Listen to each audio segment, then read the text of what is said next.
نحمده ونصلي على رسوله الكريم أما بعد أعوذ بالله من الشيطان الرجيم بسم الله الرحمن الرحيم يسألونك عن الأهلة قل هي مواقيت للناس والحج وليس البر بأن تأتوا البيوت من ظهورها ولكن البر من اتقى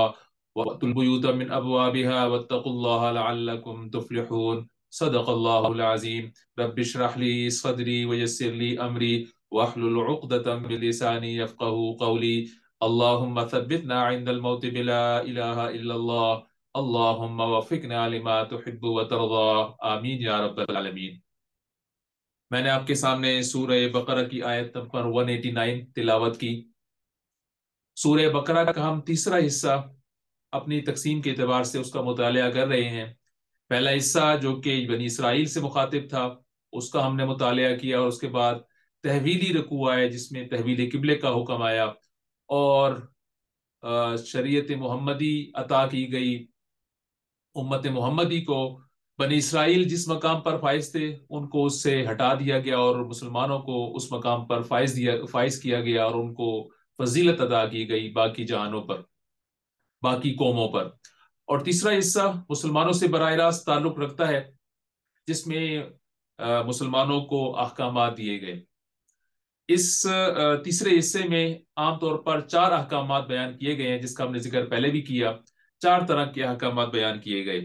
جس میں سے عبادات کے معاملات آئے جیسے کہ روزہ، نماز اور معاملات، حج کے اور زکوٰۃ کے معاملات اور انسٹرکشن بیان کی گئی، شریعت محمدی کے حکم آئے۔ پھر معاملات جن کا تعلق طلاق سے ہو سکتا ہے، لین دین سے ہو سکتا ہے، قرض دینے اور لینے کے اعتبار سے ہو سکتا ہے، وہ معاملات، وہ احکامات اس حصے کے اندر آئے ہیں۔ پھر انفاق فی سبیل اللہ، اللہ کی راہ میں خرچ کرنے کے حوالے سے جو احکامات ہیں وہ اس صورت کے اندر آئے ہیں۔ اور پھر جہاد فی سبیل اللہ کے اللہ کی راہ میں قتال کرنے کے احکامات اس حصے کے اندر آئے ہیں۔ جو آیت پہلے آپ کے سامنے تلاوت کی اس میں لفظ آئے اہلہ، جس سے مراد مفسرین بیان کرتے ہیں چاند کی بڑھتی اور گھٹتی شکلیں ہیں، اور یہ جمع ہے ہلال کی، اور اس سے مراد مہینے بھی ہو سکتے ہیں۔ حضرت ابراہیم علیہ السلام کے دور سے 4 مہینے مقدس سمجھے جاتے تھے، رجب، ذی القعدہ، ذی الحجہ اور محرم۔ یہ 3 مہینے اکٹھے ہیں جبکہ رجب اس سے پہلے ہے، رمضان سے۔ یہ 4 مہینے مقدس سمجھے جاتے تھے، اور ان 4 مہینوں میں اہل عرب کو خوب امن نصیب ہوتا، خوب تجارت ہوتی،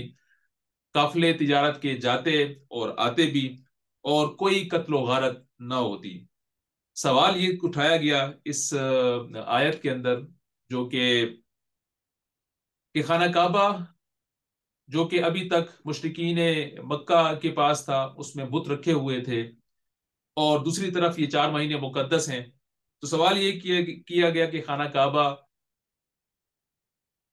جہاں ہر طرح کا شرک موجود ہے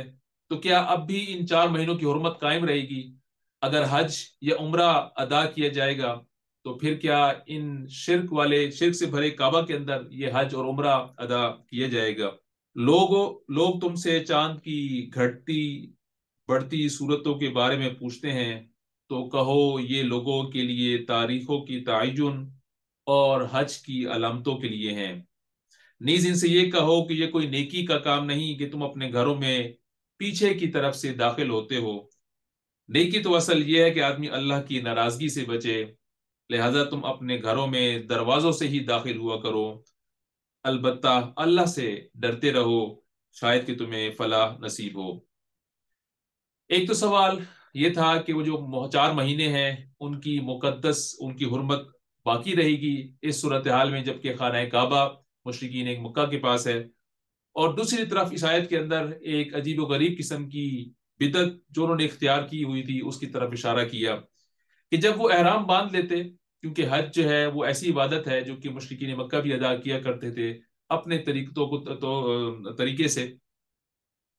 تو جب احرام باندھ لیا کرتے تھے تو اب گھروں میں جب تک احرام باندھے رہتے تھے تو گھروں کے پیچھے سے داخل ہوتے اگر ان کو گھر میں جانے کی ضرورت پڑتی، اور ان کا ماننا یہ تھا کہ کیونکہ ہم ان دروازوں سے، اپنے گھروں کے دروازوں سے گناہوں کے بوجھ کے ساتھ داخل ہوتے رہے ہیں، لہٰذا احرام کی صورت میں جبکہ اب ہم گناہوں سے پاک ہو گئے ہیں ان دروازوں سے داخل نہ ہوں گے۔ تو فرمایا گیا کہ یہ کوئی نیکی تو نہیں ہے کہ تم ان دروازوں سے داخل نہ ہو اور اس کو تم نیکی سمجھتے ہو۔ بلکہ نیکی تو یہ ہے کہ جو تقوی اختیار کرے. اور پھر آپ اپنے ذہن میں لائیے تقوی کا وہ پورا مفہوم اور نیکی کا وہ پورا مفہوم جو ہم نے اپنے گزشتہ رکوع کے اندر لیس البر ان تولوا وجوہکم کے اندر ہم نے اس کا مطالعہ کیا تھا، کہ نیکی کا ایک جامع تصور دیا قرآن مجید نے اور اسلام نے، کہ نیکی تو یہ ہے کہ انسان ایمانیات رکھے، جو ایمانیات اس آیت کے اندر بیان کیے گئے. پھر مال کو دینے کے حوالے سے نیکی اس کو بیان کیا گیا. پھر جب انسان اللہ کی راہ میں جد و جہد کرتا ہے، اقامت دین کی جد و جہد کرتا ہے، اللہ کے حکم کو امپلیمنٹ کرنے کے لیے کھڑا ہو جاتا ہے، تو اس کو مشکلات آتی ہیں، اس کو معاشرہ برداشت نہیں کرتا، اس میں جو تکالیف آتی ہیں اس پہ صبر کرتا ہے، اور پھر اس صبر کے ساتھ اس پہ جو مشکلات آتی ہیں اس پہ صبر کرتا ہے، تو نیکی تو یہ ہے، اور اس پہ صبر کرتا ہے، تو یہ اللہ تعالیٰ نے اس کو نیکی قرار دیا. یہ لوگ نیک ہیں. تو لہٰذا اس کی طرف اشارہ کیا گیا کہ نیکی تو وہ ہے کہ جو شخص تقوی اختیار کرے. یہ رکوع دراصل حج کی فرضیت اور اس کے بعد احکام سے متعلق ہے، کیونکہ اب خانہ کعبہ جو کہ بتوں سے بھرا پڑا ہوا تھا، اور ضرورت اس بات کی تھی کہ اسے شرک سے پاک کیا جائے، لہذا حج کے احکام سے پہلے قتال کے احکام بیان کیے گئے، اور آج کے آیات میں ہم قتال کے احکامات کا ہی مطالعہ کریں گے. حج اور قتال کے احکامات سورہ حج کے اندر جو کہ 17ویں پارے میں ہے اس میں بھی بیان کیے گئے ہیں. جو رکوع حج کے متعلق ہیں ان کو اور یہاں کے رکوع کو اگر اکٹھا کر دیا جائے تو حج کے مکمل احکام سامنے آ جاتے ہیں، جبکہ اسی طریقے سے قتال کے احکامات کچھ وہاں بیان کیے گئے اور کچھ یہاں بیان کیے گئے. ہم جانتے ہیں کہ مکی دور میں مسلمانوں کو حکم تھا کہ اپنے ہاتھ باندھ کر رکھیں، کفو ایدیکم، اور اس کا مقصد یہ تھا کہ اس جوابی کاروائی سے منع کیا گیا تھا کہ کوئی ریٹیلیٹ نہ کیا جائے. وہ مظالم جو کفار مکہ مسلمانوں پر کر رہے ہیں اس پہ کوئی ریٹیلیشن نہ کی جائے، کوئی جوابی کاروائی نہ کی جائے. اس کے دو مقاصد تھے. ایک طرف تو جو شخص ایمان لاتا اس کو بڑی سوچ سمجھ کے ایمان لانا پڑتا، اس لیے کہ صورتحال بڑی تکلیفوں والی ہوتی، اس کو آزمایا جاتا. اس طرح اس سے مراد یہ تھا کہ جو شخص بھی ایمان لائے وہ بہت ایمان والا ہو اور اس نے سوچ سمجھ کر نبی کریم صلی اللہ علیہ وسلم کی دعوت پر لبیک کہا ہو، اس طرح اس کا ایمان مضبوط ہو. دوسری طرف کفار مکہ کے لیے مسلمانوں کا کچل دینا آسان ہو جاتا اگر ریٹیلیشن کی جاتی، مسلمانوں کی طرف سے جوابی کاروائی کی جاتی، اس لیے کہ اس وقت اتنی قوت بہم موجود نہیں تھی کہ مسلمان ان سے لڑ پاتے. تو اگر اس طرح کی کوئی ریٹیلیشن کی جاتی، کوئی جوابی کاروائی کی جاتی، تو یہ قیاس کیا جا سکتا ہے کہ مسلمانوں کو بالکل ہی کچل دیا جاتا. لیکن جب ہاتھ باندھے رہے تو ان کو اتنا موقع نہ ملا مسلمانوں پر حملہ کرنے کا. لیکن جیسے ہی ہجرت ہوئی صورتحال تبدیل ہو گئی اور ساتھ ہی احکامات بھی تبدیل ہو گئے. لہٰذا سورہ حج کے اندر آیت نمبر 39 کے اندر بتا دیا گیا اذن للذین یقاتلون بانہم ظلموا، کہ اجازت دے دی گئی ہے ان لوگوں کو جن کے خلاف جنگ کی جا رہی ہے کیونکہ وہ مظلوم ہیں. وہ حکم جو کہ پہلے ہاتھ باندھے رکھنے کا تھا اب وہ ختم ہو گیا. اس لیے نبی کریم صلی اللہ علیہ وسلم نے مدینہ پہنچنے کے بعد 6 مہینے ضروری 3 کام کیے، اور اس کے بعد غزوات اور سرایوں کا آغاز ہو گیا. پہلے 6 مہینوں میں کیا کام کیے؟ اس میں سب سے پہلا کام اہل کتاب سے معاہدے تھے کہ مدینہ کی حفاظت کے لیے مسلمان اور اہل کتاب اکٹھے ہو کر لڑیں گے اور اس کا دفاع کریں گے، اور اس طرح اہل کتاب کو مسلمانوں نے اور نبی کریم صلی اللہ علیہ وسلم نے معاہدوں میں لے لیا. دوسرا کام مدینہ میں نبی کریم صلی اللہ علیہ وسلم نے جو کیا وہ مسجد نبوی کی تعمیر تھی. اس کو ایک مرکز بنایا، وہاں نہ صرف نماز ادا کی جاتی تھی بلکہ وہ ایک قسم کا سینٹرل پلیس تھا جہاں سے نبی کریم صلی اللہ علیہ وسلم سارے احکامات جاری کرتے اور وہیں مسلمان آپس میں ایک دوسرے سے ملتے. اور تیسرا کام مہاجرین اور انصار کے درمیان مواخات کا رشتہ قائم کیا اور ہر مہاجر کو ایک انصار کے ساتھ اٹیچ کر دیا تاکہ جو معاشی معاملہ ہے اس کا حل بھی نکالا جا سکے. پہلے 6 مہینوں میں یہ اسٹریٹجی اختیار کرنے کے بعد نبی کریم صلی اللہ علیہ وسلم نے اوفینسو اسٹریٹجی اختیار کی آس پاس کے قبائل کے اعتبار سے. سفر یا ربیع الاول کے مہینے میں جو ہجرت ہے مدینہ کی، وہ عمل میں آئی، اور اس کے 6 مہینے گزرنے کے بعد تقریباً رمضان میں غزوات اور سرایوں کا آغاز ہو گیا۔ جنگ بدر جو کہ 2 ہجری رمضان میں ہوئی، تقریباً 18 مہینے بعد، اس وقت تک 8 سرائے، 8 مہمات نبی کریم صلی اللہ علیہ وسلم نے بھیجی، جس میں سے 4 میں خود میں شرکت کی اور 4 میں صحابہ کرام رضی اللہ تعالی علیہ مجمعین کو بھیجا، اور پھر 18 مہینے بعد ہجرت کے جنگ بدر ہو گئی۔ یہ سب تفصیلات ذہن رکھنے کے بعد ہم اگلی آیت کا مطالعہ کرتے ہیں۔ وَقَاتِلُوا فِي سَبِيلِ اللَّهِ الَّذِينَ يُقَاتِلُونَكُمْ وَلَا تَعْتَدُوا إِنَّ اللَّهَ لَا يُحِبُّ الْمُعْتَدِينَ، اور تم اللہ کی راہ میں ان لوگوں سے لڑو جو تم سے لڑتے ہیں، مگر زیادتی نہ کرو کہ اللہ زیادتی کرنے والوں کو پسند نہیں کرتا۔ اس طریقے سے جو آپ سے لڑے آپ اس سے لڑ سکتے ہیں۔ ان محرم مہینوں میں جو 4 مہینے جو مقدس مہینے تھے، ان کے سیکرڈ مہینے تھے، اس میں لڑائی کی جا سکتی ہے اگر آپ سے کوئی لڑے۔ حج کے مہینوں میں حج کیا جائے گا، اور جب حج کے لیے جایا جائے گا تو مکہ مکرمہ اس وقت جو خانہ کعبہ ہے وہ بہرحال جس حالت میں تھا اس کو آزاد کرائے جانے کی طرف اشارہ بھی کر دیا گیا کہ جنگ کی نوبت آ سکتی ہے، اس لیے مسلمانوں کو ہدایت دے دی گئی، اور نبی کریم صلی اللہ علیہ وسلم نے ایگزیکٹلی یہی اسٹریٹجی اختیار کی جب صلح حدیبیہ کا واقعہ پیش آیا اور مسلمانوں کو وہاں روک لیا گیا اور فرمایا گیا کہ تم عمرہ اس سال نہیں کر سکتے، تو اس وقت ان سے انہوں نے جنگ نہ کی، تو نبی کریم صلی اللہ علیہ وسلم نے بھی باوجود قوت ہونے کے 1400 یا 1800 صحابہ کے ساتھ ہونے کے باوجود اور قدرت پانے کے باوجود آپ نے حملہ نہیں کیا۔ وَاقْتُلُوهُمْ حَيْثُ ثَقِفْتُمُوهُمْ أَخْرِجُوهُمْ مِنْ حَيْثُ أَخْرَجُوكُمْ وَالْفِتْنَةُ أَشَدُّ مِنَ الْقَتْلِ وَلَا تُقَاتِلُوهُمْ عِنْدَ الْمَسْجِدِ الْحَرَامِ حَتَّى يُقَاتِلُوكُمْ فِيهِ فَإِنْ قَاتَلُوكُمْ فَاقْتُلُوهُمْ كَذَلِكَ جَزَاءُ الْكَافِرِينَ، ان سے لڑو جہاں بھی تمہارا ان سے مقابلہ پیش آئے، اور انہیں نکالو جہاں سے تمہیں انہوں نے نکالا۔ یہ اس لیے ہے کہ قتل اگرچہ برا ہے مگر فتنہ اس سے زیادہ برا ہے، اور مسجد حرام کے قریب جب تک وہ تم سے نہ لڑیں تم بھی نہ لڑو، مگر جب وہ لڑنے سے نہ چکیں تو تم بھی انہیں بے تکلف انہیں مارو، کہ ایسے کافروں کی یہی سزا ہے۔ بیت اللہ کا حج تم پر فرض ہے، جبکہ مسجد حرام اور خانہ کعبہ کے اصلی وارث بھی مسلمان ہیں، اس لیے ان سے ڈٹ کر مقابلہ کرو۔ یہاں ذکر کیا گیا فتنہ کا، اور پھر قتل کا ذکر کیا گیا کہ فتنہ قتل سے بڑا جرم ہے، کیونکہ یہ مقدس مہینے تھے، اس میں قتل و غارت منع ہوتی تھی، تو اللہ تعالیٰ نے فرمایا کہ فتنہ اس قتل سے بھی بڑا ہے۔ یہ فتنہ آزمائش کے معنی میں ہم اس کو ٹرانسلیٹ کرتے ہیں۔ فتنہ ایک ایسی صورتحال ہے کہ جب ایک ایسا ماحول پیدا ہو جائے، جب ایک مسلمان کے لیے صورتحال یہ ہو جائے کہ اس کو دین پر قائم رہنے کے لیے اور اس پر آزادانہ عمل کرنے کے لیے اس کو مشکلیں اور تکلیفیں جھیلنی پڑیں، تو یہ اس کے لیے آزمائش ہے، اور اس آزمائش کی صورت میں یہ نتیجہ بہرحال نکل سکتا ہے کہ وہ دین سے ہی مرتد ہو جائے اور دین سے باہر نکل جائے۔ اس لیے یہ جو فتنہ ہے، آزمائش ہے دین پر چلنے کے اعتبار سے، اس کو قتل سے بڑا قرار دیا گیا،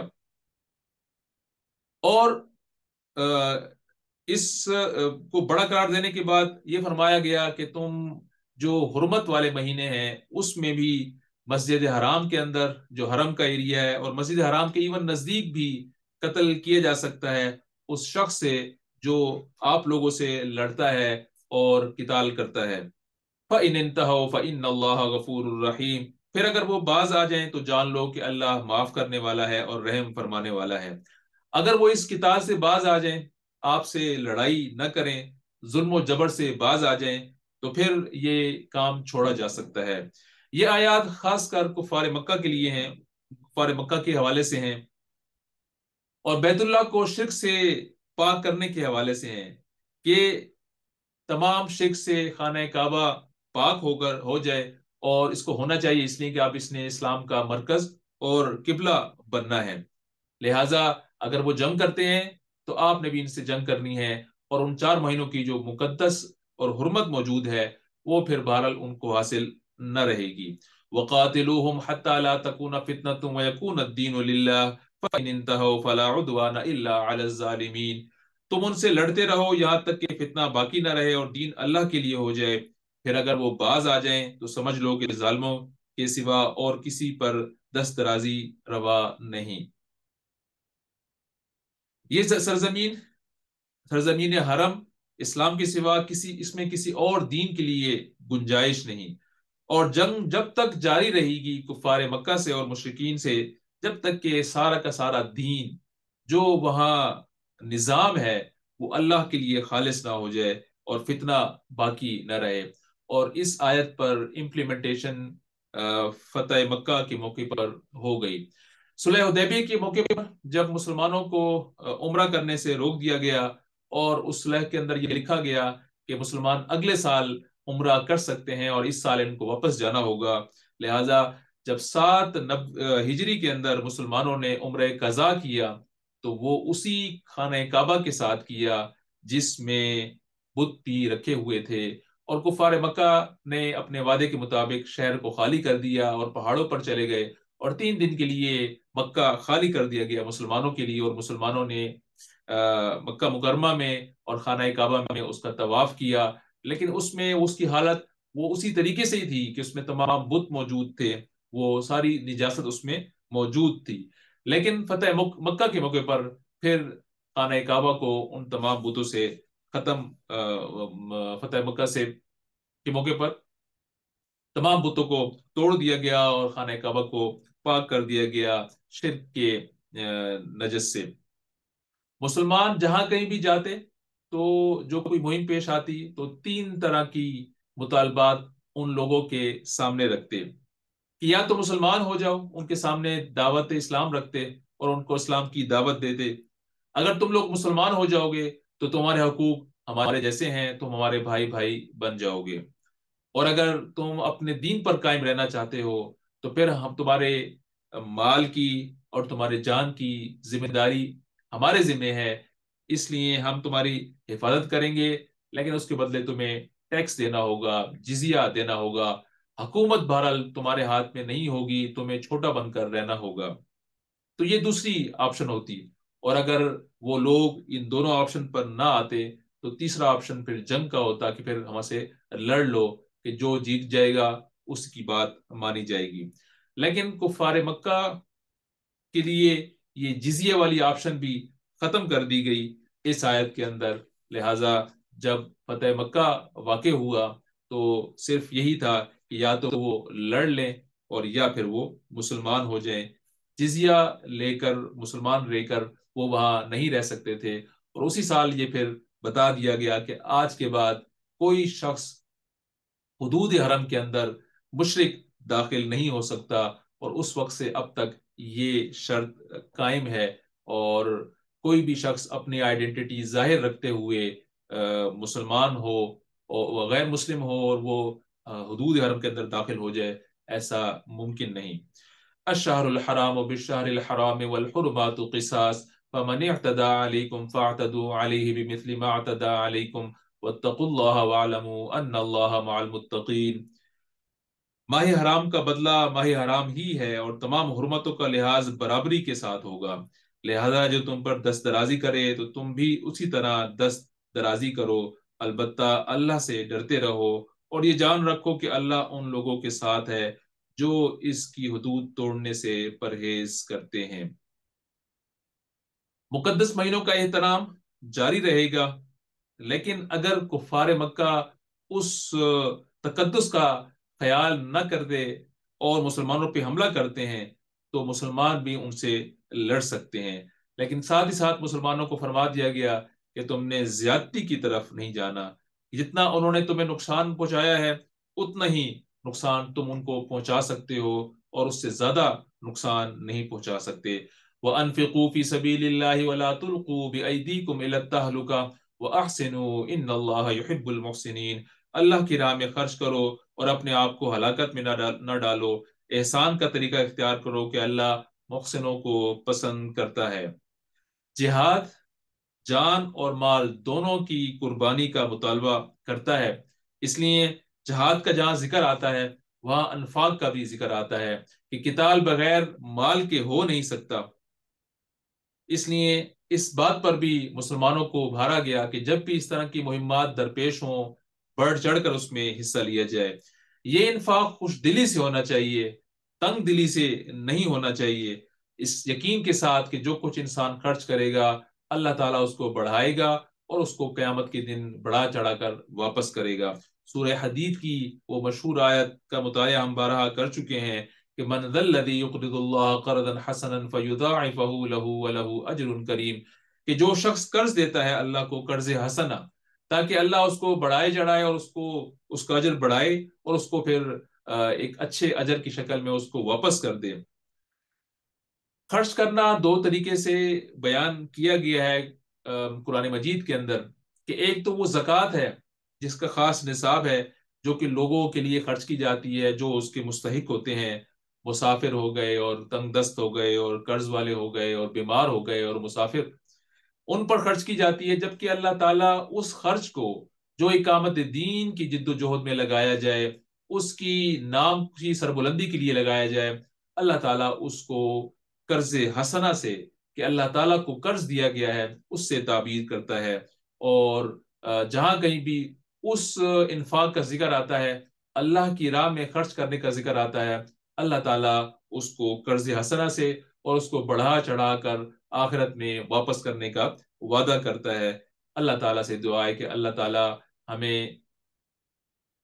اسلام کے لیے اپنے جان و مال سے جو کچھ اللہ تعالیٰ نے عطا کیا اس کو لگانے کی توفیق عطا فرمائے، اور جو صلاحیتیں ہمیں عطا کی گئی ہیں وہ اللہ تعالیٰ اپنے دین کی سربلندی کے لیے استعمال کرنے کی توفیق عطا فرمائے۔ سبحانک اللہم و بحمدک اشہد ان لا الہ الا انت استغفرک و اتوب الیک۔